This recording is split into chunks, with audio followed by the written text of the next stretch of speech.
Hey all, this is a Kylo saber commissioned from someone in Austria. This saber started out as having a spark installed. That was the plan for it, until the customer realised that he couldn't have an auxiliary switch and the cross guard with the spark install. It's obviously something to do with the way that the firmware or the hardware is set up on the spark board. So I still have that board here, and the chassis was purchased by the customer and sent to me. It's basically, I've had to modify it to fit a Proffi 1.5 board in it. And the other thing he did, he sent me one crystal style or flame style crossguard or quil flame.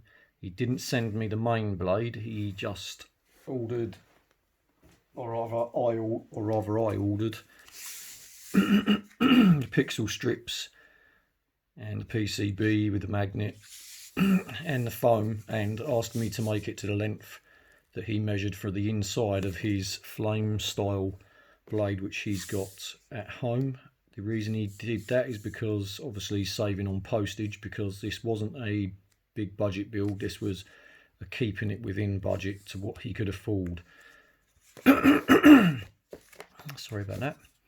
So yeah, I made this, which obviously goes inside a blade, which I'll be sending with the saber.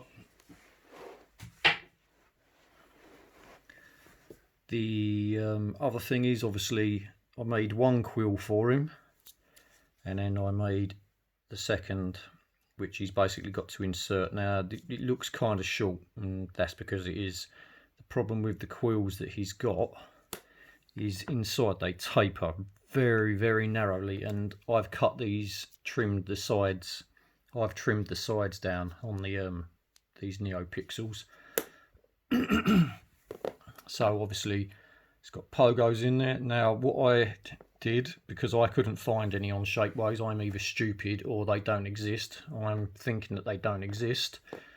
There's no pogo holders on Shapeways for the Korbanth 2.0s. So I've designed a pogo seat which brings the pogo to this height, and the reason it sits so high is because these quills I've only got a mounting depth of around about 3/4 of an inch.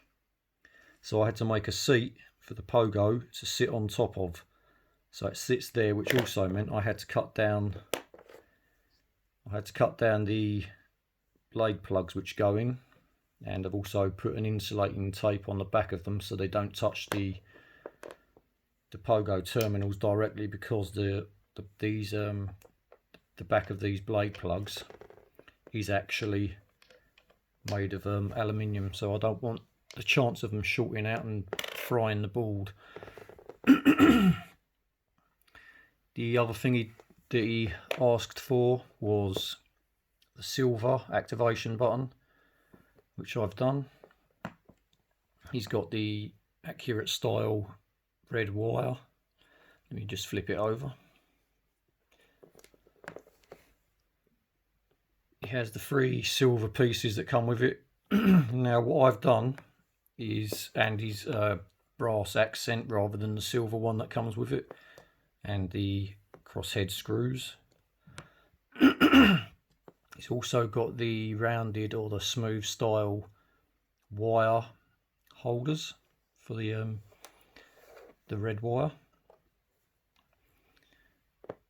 For the inside, I did a budget crystal chamber for him, which still utilises a quartz crystal. You've got your recharge socket just there, obviously your power switch, the soundboard, the USB. I don't know if you'll be able to see it on camera, but the USB is just there, and the SD card's just underneath it. And I've got the soundboard angled upwards, so it's not level inside the hilt, it's angled upwards. Now the reason for that is because connecting the USB, it's impossible basically with how this chassis was designed for the spark. the other reason that this cutout is here is because the recharge socket sits right next to this, and it makes it impossible to put a recharge plug in, especially if you have the larger adapter type, which goes from the large to the small for the 1.3 charge plug. So yeah, the other details that I've did, obviously you can see that I've done a dark, like a wash style weathering to make it look grimy on the inside. Brass accenting pieces that are in there, and these two sections here are actually blade plugs from my Obi-Wan Kenobi episode 1 and Inception blade plugs, which were had slight damage on them, so I couldn't send them to customers. The other thing I did was, obviously the battery's mounted here, the board is here by itself with the speaker at the rear. But the other thing I did was I utilised the theme of the red wire, and I thought that would be a good idea because there's a lot of wires running to the front of the hilt. Obviously the switch, the auxiliary, then you've got the 3 Neopixels, so there's a lot of wires running to the front. So what I decided was I'll carry the theme of the red wire on the outside into the saber, and I run it through the crystal chamber, but with a difference. That's a live wire. That is actually the battery wire. So it's actually working. It's not there just for show. That is the battery live, which I thought was quite a neat way of adding a little bit of extra space into the tube, because this brass tube down here is where the rest of the wires all run through. So without further ado, I'll boot it up. Anything else? That's now powered up. I don't know how much life the battery's got left in it. So the other thing I did, obviously, I've done a dark wash on these sections here, and I've done a wash on the aluminium for these and on little bits of the wire, because it was very bright. It didn't look like it had been used. It looked like a brand new hilt. Done a wash on the brass as well to darken that down, to stop it looking brand new and like a worn hilt. Some wash on the power button and just in there, and at the rear of the chassis where it protrudes, I've done a wash around that as well. So powering up.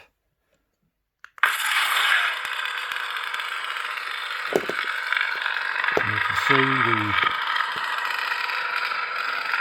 crystal lit with the fire effect. This is a K-Sith Kylo style blade, and it's got the delay on the quillion as the customer asked for.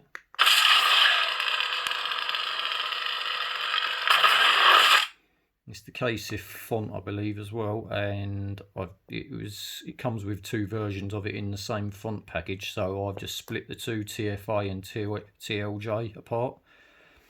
The other thing that I did, I had to do a custom auxiliary switch. I didn't want to put a hole through the hilt anywhere to run an auxiliary switch, and that's the one thing that Korbanth, or I'm not sure if it was Korbanth who designed these or Parks who designed them, or 89 Sabers. I haven't really looked into it that much, but there's nowhere that they've added an auxiliary switch for on the Saber. So what I did was I've modified this, and I've modified this section in here, and I had to do some grinding inside the hilt to run wires, and this is now the auxiliary button.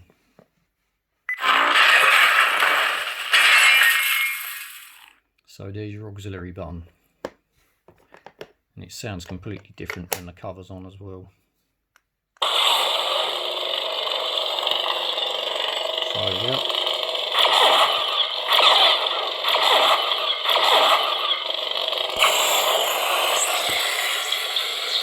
Localized lockup.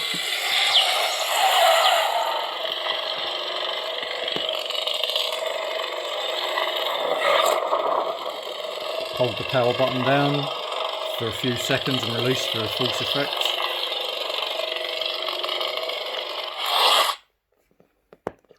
and basically it's only got 2 sound fonts on it. The customer's quite happy to do the putting the rest of the blade together, and he's also said he can do the configuration for adding other stuff, sound fonts, to the Proffieboard, which I was quite pleased about because I hate doing it. Kylo Ren. And that's the other font, which is basically, they're basically the same sound fonts. The only difference that I could hear is a pitch or slight higher frequency on the blade. One's slightly more higher pitched than the other, slightly more crackly or screechy, whichever you would call it. I'm not sure which you would call it. So I think that's just about everything. And this will be winging its way off to the customer in Austria. And many happy sabering days to him, and I hope he builds his blade okay without any issues. Thanks for watching, guys. Bomb out.